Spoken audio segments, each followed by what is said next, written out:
El primer partit de la història de la Copa d'Europa, que avui coneixem com a Champions League, es va jugar el 4 de setembre del 1955. Un empat a 3 entre l'Sporting portuguès i el Partizan iugoslau. En les següents dècades, la competició es convertiria en el trofeu de clubs més prestigiós del món. Però jo no vinc a parlar del que va passar després del 1955, sinó de tot el que va passar abans.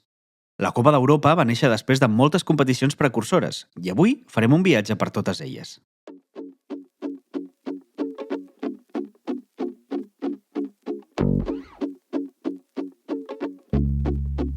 Sent històries de futbol.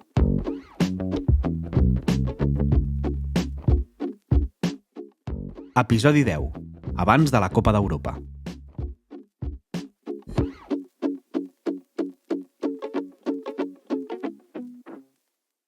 Confesso que la meva idea per a aquest episodi era parlar només del Sir Thomas Lipton Trophy. En parlarem, no us preocupeu. Però bussejant una mica m'he adonat que aquell torneig és només la punta de l'iceberg i que hi ha moltes competicions que tenen el títol honorari de ser l'origen de la Copa d'Europa. Poseu-vos còmodes.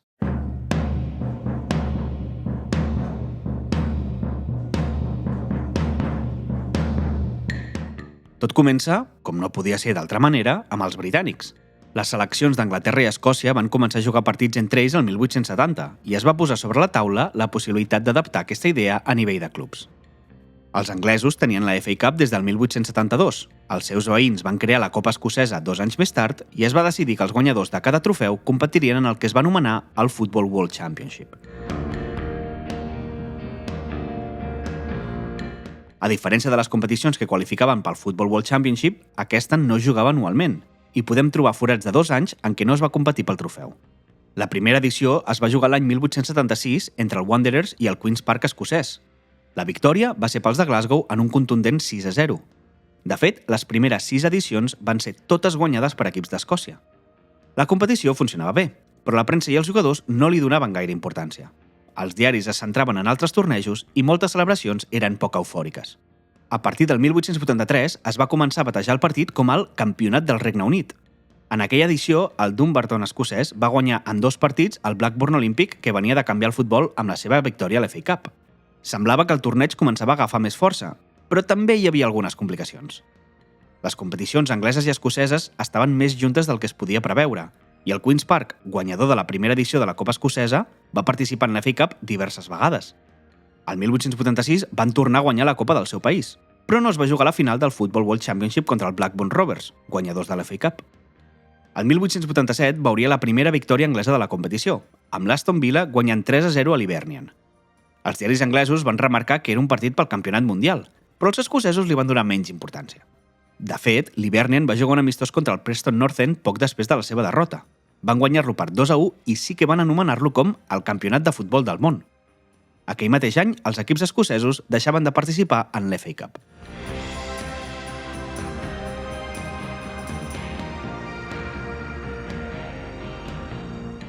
Amb la instauració de la primera divisió anglesa la temporada 1888-1889 es presentava un problema. Qui jugaria al Football World Championship? El guanyador de l'FA Cup o el campió de Lliga? Per sort, el Preston North End va guanyar totes dues competicions. Van guanyar la Lliga sense perdre cap partit i la FA Cup sense encaixar cap gol, i van estalviar la Football Association d'haver de prendre una decisió. Després van venir 3 anys de pausa en què el torneig no es va disputar. La competició es va reprendre amb un enfrontament entre els dos guanyadors de les respectives lligues, l'Everton i el Rangers. El primer partit, jugat a Escòcia, el van guanyar els anglesos per 4-1. 6 mesos més tard es va jugar el segon partit, quan tots dos equips ja havien perdut la condició de campió de lliga. Que el Football World Championship no tingués prioritat pels equips ajuda a entendre per què 2 partits que decidien el campió es podien jugar amb tants mesos de diferència. Es prioritzaven les altres competicions, i aquesta es jugava quan es podia. L'Everton va haver de deixar la corona al Sunderland, conegut com l'equip de tots els talents, del qual ja n'hem parlat. Ells van participar en el partit de l'edició del 1895, que és segurament el més memorable de tots els que es van disputar. El Sunderland, format exclusivament per jugadors escocesos, va guanyar el Heart of Midlothian per 5-3. Fins a la dissolució del torneig l'any 1904, la manca de constància i estranya organització van continuar sent una constant. Hi havia anys en què els guanyadors de les lligues no hi participaven, anys en què el guanyador d'una de les 2 copes nacionals no es presentava, anys en què es jugaven 2 finals, un entre els guanyadors de les copes i un entre els campions de lliga, anys en què es barrejava... Els partits entre el Bury anglès i el Rangers escocès es consideren l'última edició. Les lligues passaven a tenir més partits i anomenar un esdeveniment exclusivament britànic com a campionat del món era força egocèntric, tenint en compte que el futbol s'estava expandint amb molta velocitat per Europa i Amèrica. Malgrat tot, s'ha de reconèixer als britànics impulsar la idea de jugar partits amb equips de dos països diferents, encara que ells segurament ho veien més com el Regne Unit. Avui dia veuríem això més proper a una Supercopa, però en les següents dècades a Europa s'anirien veient més tornejos com el Football World Championship. Faltaven molts anys fins a la creació de la Copa d'Europa, però les bases ja es començaven a construir.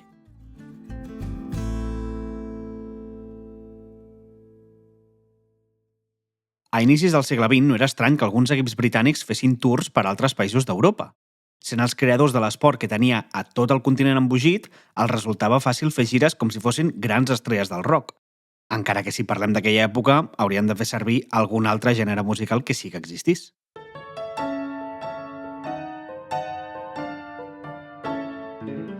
Jugant per tota Europa, alguns equips es van trobar enmig d'altres competicions. El Glentoran havia guanyat la Copa Irlandesa l'any 1914 i ho havia celebrat fent un tour europeu.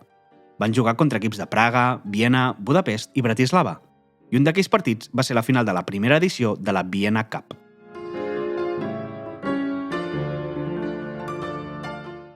L'enfrontament era contra una selecció dels millors jugadors de la ciutat de Viena, i els irlandesos es van imposar per 5-0.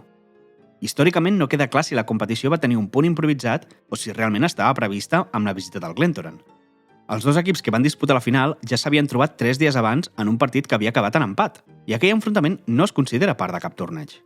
Els All-Star hongaresos van tenir més èxit contra els irlandesos, guanyant un amistós 7-0.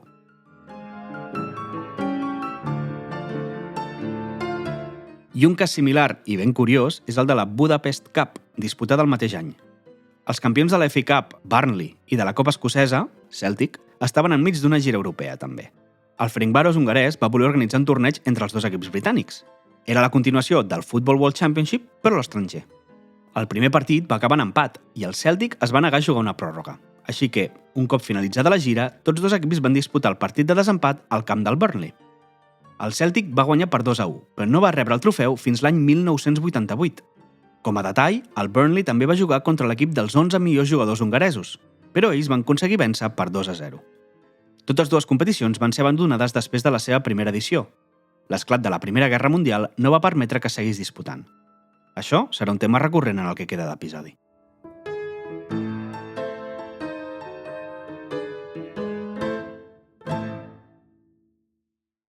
El següent cop que una idea com la dels britànics era implementada va ser en la Challenge Cup, que es disputava entre equips de l'imperi austrohongarès.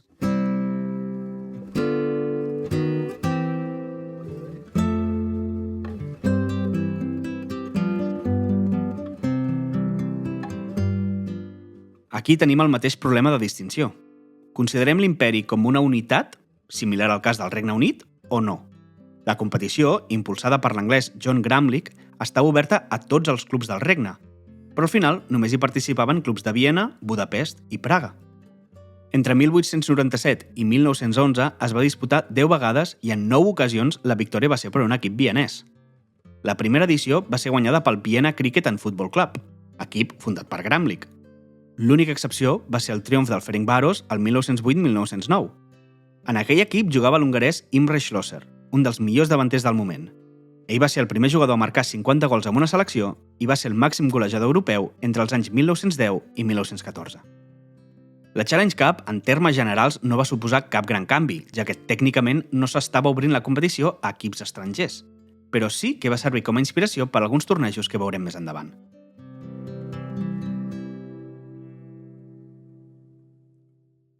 Viatjant una mica més cap al sud d'Europa, sí que podem trobar la primera competició entre equips de diferents països i fora d'una unió política.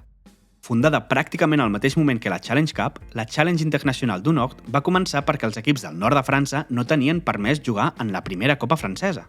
Ells també volien competir, així que van crear el seu propi torneig i van invitar equips belgues a participar-hi. El format serien unes semifinals i una final. La final inaugural del 1900 la va guanyar el Le Havre imposant-se 3-2 al Club Français, un nom no massa original, tot sigui dit. La competició va anar experimentant canvis durant les següents edicions. L'any 1905 es va permetre també la participació de clubs holandesos i suïssos, i a partir de l'any 1909 es va jugar exclusivament entre equips francesos i equips amateurs anglesos. El domini belga fins al 1909 va ser pràcticament total, guanyant 10 de les primeres 11 edicions.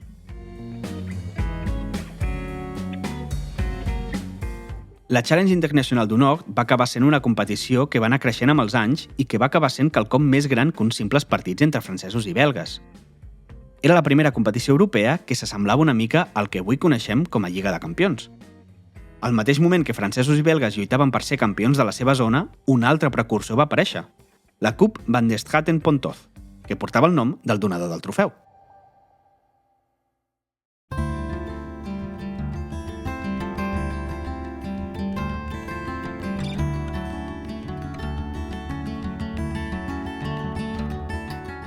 La competició, jugada per primer cop l'any 1900, tenia similituds amb la Copa d'Europa perquè hi participaven els campions de les lligues nacionals. Els vigents campions belga, holandès, francès i suís competirien pel trofeu juntament amb 3 equips més, 2 belgues i un holandès. Aquests 4 països eren els únics europeus, a excepció dels britànics, que tenien la seva pròpia lliga de futbol. Equips alemanys i austríacs també van ser convidats, però finalment no van anar-hi. Els anglesos van començar a participar-hi a partir del 1902. La primera edició es va jugar íntegrament a Bèlgica, al camp del Royal Leopold. L'holandès RAP es va alçar campió derrotant a 3 campions nacionals i podia dir perfectament que era el primer campió europeu. Un fet així no havia passat mai. El Vienna Cricket and Football Club, com a guanyador de la primera edició de la Challenge Cup, podia reclamar que ell havia sigut el primer, però aquella edició només la van competir equips de la ciutat de Viena. La segona edició va ser jugada a Holanda i va tenir un equip local com a guanyador, el HBS. A les semifinals, el Den Haag va abandonar el partit contra el Racing Club belga per un arbitratge que consideraven injust. La situació va portar a un debat sobre si calia una organització independent per a gestionar les competicions de futbol, i 3 anys després, això seria una peça important en la creació de la FIFA.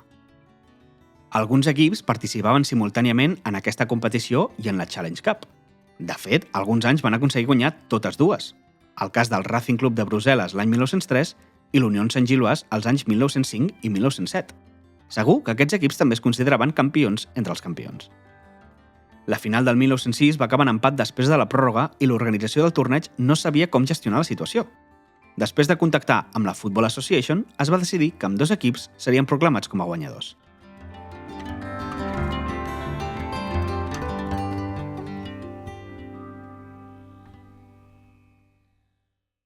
En l'origen de la competició s'havia establert la norma que si un equip guanyava el torneig 3 anys seguits, tenia dret a quedar-se el trofeu.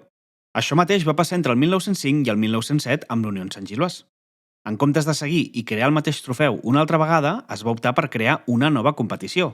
La Coupe Jean Dupuy, anomenada com el fill del donador del trofeu, va ser la continuació directa de la Coupe Van der Straten-Pontoise. El funcionament era el mateix, amb els països participants enviant els seus millors equips, i en aquest torneig Alemanya sí que va enviar participants. Totes les finals van ser jugades entre equips belgues i anglesos, amb l'excepció del Feyenoord holandès en la final del 1923, que va perdre. La competició va ser aturada durant la Primera Guerra Mundial i va deixar de competir-se l'any 1925. I abans de seguir amb el nostre viatge, crec que és important fer una petita aturada i parlar del domini que tenien els equips belgues en aquestes competicions. Guanyaven o arribaven a la final en pràcticament totes les edicions i fàcilment podem considerar el futbol belga com un dels més avançats a inicis del segle XX. Segur que si aquells anys s'haguessin jugat Copes del Món o Eurocopes, els belgues haguessin sigut una selecció a tenir molt en compte. A la resta d'Europa, el futbol també havia crescut exponencialment i competicions similars no van trigar a aparèixer.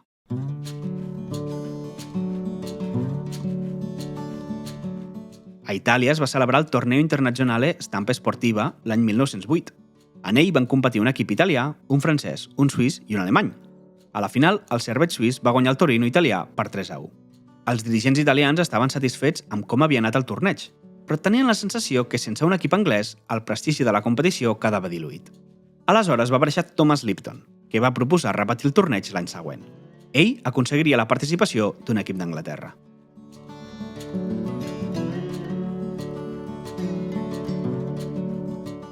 Lipton va donar el trofeu i la competició va passar a portar el seu nom, Sir Thomas Lipton Trophy.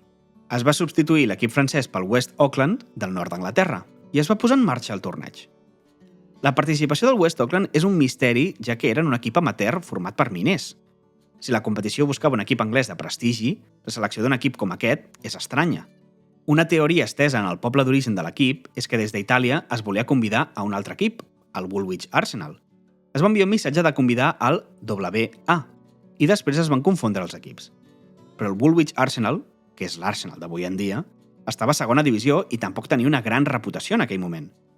Potser va ser un treballador del senyor Lipton que tenia contactes a la zona. Sigui com sigui, els jugadors de l'Auckland van canviar les mines pels camps de futbol italià durant unes setmanes. Això sí, pagant el viatge de la seva pròpia butxaca.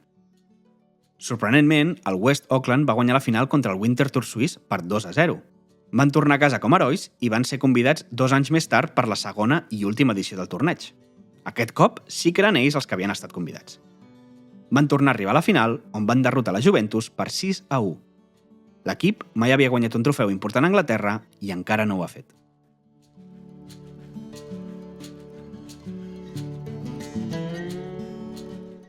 Les normes estipulaven que al West Auckland se li entregava el trofeu per a quedar-se'l. Ja a terres angleses, el club passava per un mal moment econòmic i es va veure obligat a empenyorar la copa a la propietària d'un hotel local. L'any 1960, aficionats del club van recaptar diners per recuperar-la i va estar a les seves mans fins l'any 1994, any en què va ser robada. A dia d'avui, el trofeu original no ha sigut recuperat i a les vitrines del club es mostra una rèplica. En aquest cas, la participació en el torneig era a base d'invitació, així que no calia ser campió nacional per accedir-hi. Es pot veure més com una exhibició que no un torneig, però també va ser altament influent en la creació de futures competicions.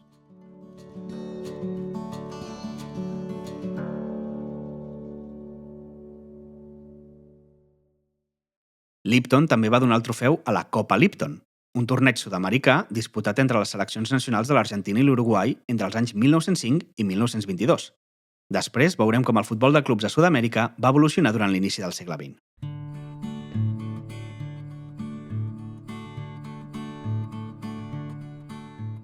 Contemporàniament, a la frontera entre Espanya i França es va jugar la Copa dels Pirineus. Els respectius països ja tenien les seves pròpies copes nacionals, i a Catalunya existia la Copa Catalana, però la Challenge International du Nord va inspirar els equips del sud de França a fer una cosa similar amb els seus veïns més propers. Les lligues nacionals encara no s'havien creat, així que els equips no tenien molta congestió de partits.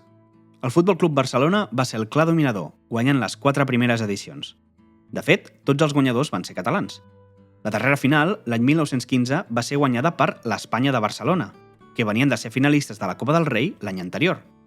L'any 1923 va canviar-se el nom a Gràcia Futbol Club i el 1932 va fusionar-se amb l'Europa. La regió d'Aquitània va tenir 4 finalistes i la Reial Societat va perdre la final de l'edició inaugural. L'inici de la Primera Guerra Mundial va significar el fi de la competició.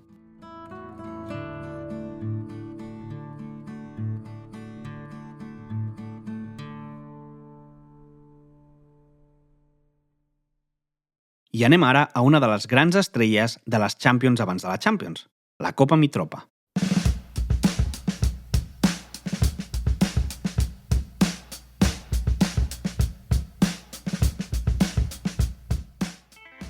La no continuïtat de la Coupe Jean Dupuy havia deixat Europa orfa d'una gran competició de clubs. La regió de l'antic imperi austro-hongarès, ja dissolt, tenia una gran concentració de talent futbolístic, i totes les precursores de les quals hem parlat fins ara van servir d'inspiració per a crear un torneig molt més ambiciós.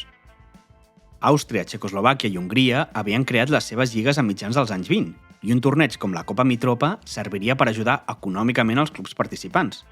Hugo Meisel, que més tard entrenaria la gran selecció d'Àustria dels anys 30, va ser capdalant la creació de la competició.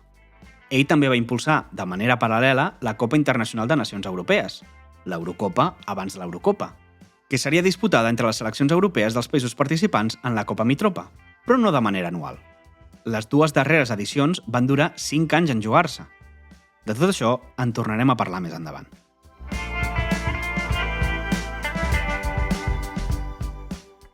Tornant al futbol de clubs, 2 equips de cada país, Àustria, Txecoslovàquia, Hongria i Iugoslàvia, entrarien a la competició. Cada país decidia si enviava el campió i subcampió de la Lliga o el campió de la Lliga i de la Copa Nacional. L'any 1929, Itàlia va substituir a Iugoslàvia, qui tornaria l'any 1937, Suïssa i Romania es van afegir al 1936 i Àustria va abandonar després de l'annexió a l'Alemanya nazi. El prestigi de la Copa Mitropa també venia perquè les seleccions nacionals de cada zona dominaven el futbol mundial. Estem en un moment del futbol on els fitxatges no eren com a l'actualitat, i els jugadors jugaven pràcticament sempre en els seus països d'origen. De les 3 primeres Copes del món, Itàlia en va guanyar 2, Txecoslovàquia i Hongria van ser finalistes, i Àustria i Iugoslàvia van arribar a semifinals. Alguns dels grans jugadors d'aquelles seleccions també havien brillat a la Copa Mitropa. Repassant la llista dels màxims golejadors, veiem noms com Giuseppe Meazza, Matthias Schindler, Josef Bican o Giorgi Sarossi. Tots ells eren alguns dels grans noms del futbol previ a la Segona Guerra Mundial i continuen sent considerats entre els millors jugadors històrics de les seves seleccions. Bican també apareix en la llista dels màxims golejadors europeus, aconseguint-ho 5 temporades consecutives. El 1932, la semifinal entre la Juventus i l'Eslàvia de Praga va acabar amb el públic llançant pedres al camp que van ferir el porter František Planica. Els jugadors de tots dos equips van marxar als vestuaris i els aficionats van saltar a la gespa. La situació es va mantenir durant hores i més de 1.000 policies van haver d'intervenir. Això va provocar l'expulsió de tots dos equips. El Bologna, que havia guanyat la seva semifinal contra el First Viena, va ser declarat com a campió sense haver de jugar a la final.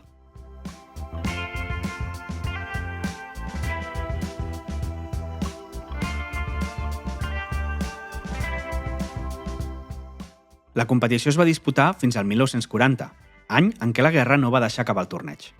Després es va reprendre a la dècada dels 50, però va quedar eclipsada per la nova Copa d'Europa. L'última edició es va disputar l'any 1992.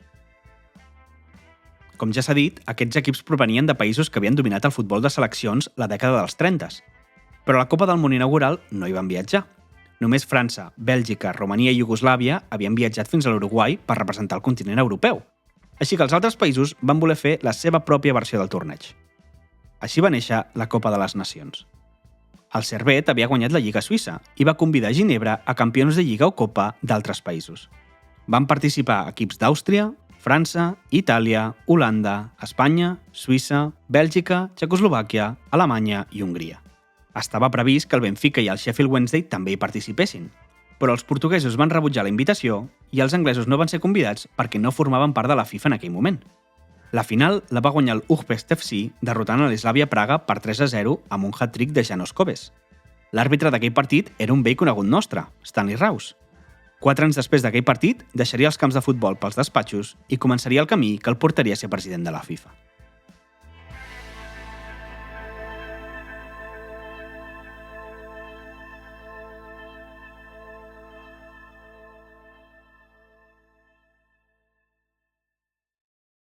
L'únic intent de reviure la que va funcionar va ser el Mediterrani amb la Copa Llatina.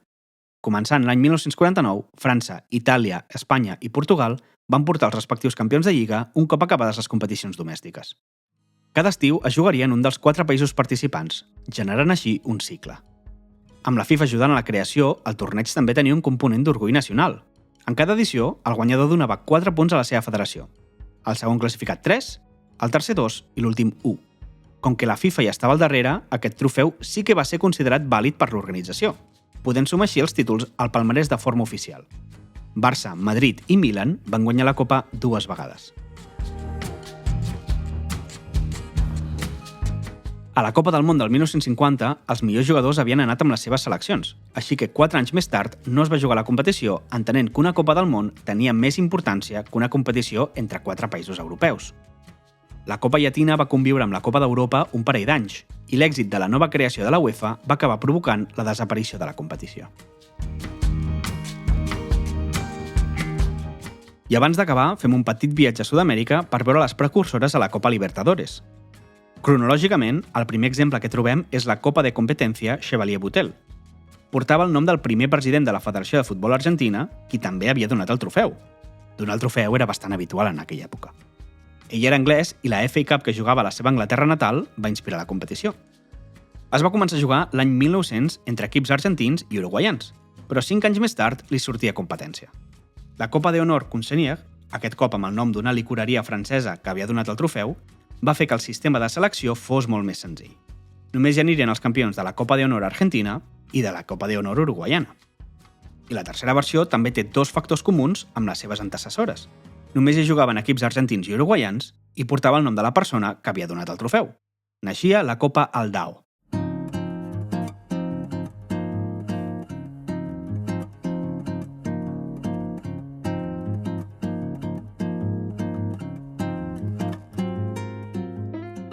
aquest va ser el format que més temps va aguantar. Els dos intents previs s'havien acabat als anys 1919 i 1920 respectivament, però la Copa Aldao va sobreviure durant 42 anys. Cal dir que no jugava cada any, però el seu sistema va ser una peça fonamental en la creació de la Copa Libertadores.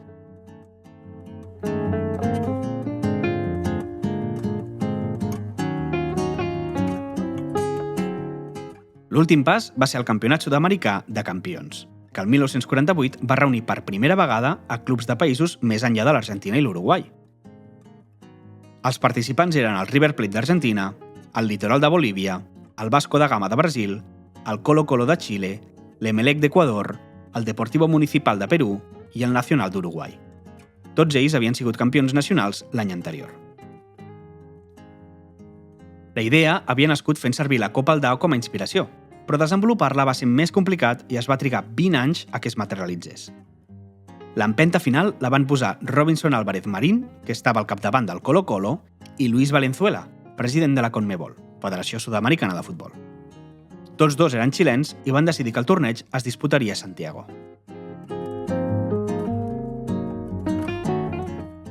El guanyador sortiria d'una fase de grups en què tots els equips s'enfrontarien entre ells. A falta d'un partit, el Vasco da Gama i el River Plate es creuaven per veure qui s'emportaria el trofeu. Tots dos eren els grans favorits i dos dels millors equips de la dècada de Sud-amèrica. El Vasco da Gama tenia jugadors que formaven la columna vertebral de la selecció del Brasil com Augusto, Chico, Ademir, Friassa o Moacir Barbosa. D'ell en parlarem en un altre episodi. El River Plate, per la seva banda, tenia el que segurament és el millor equip de la seva història, conegut com La Màquina. Amb el talent de José Manuel Moreno, Félix Lostau i un jove Alfredo Di Stéfano van dominar l'Argentina i van marcar una època.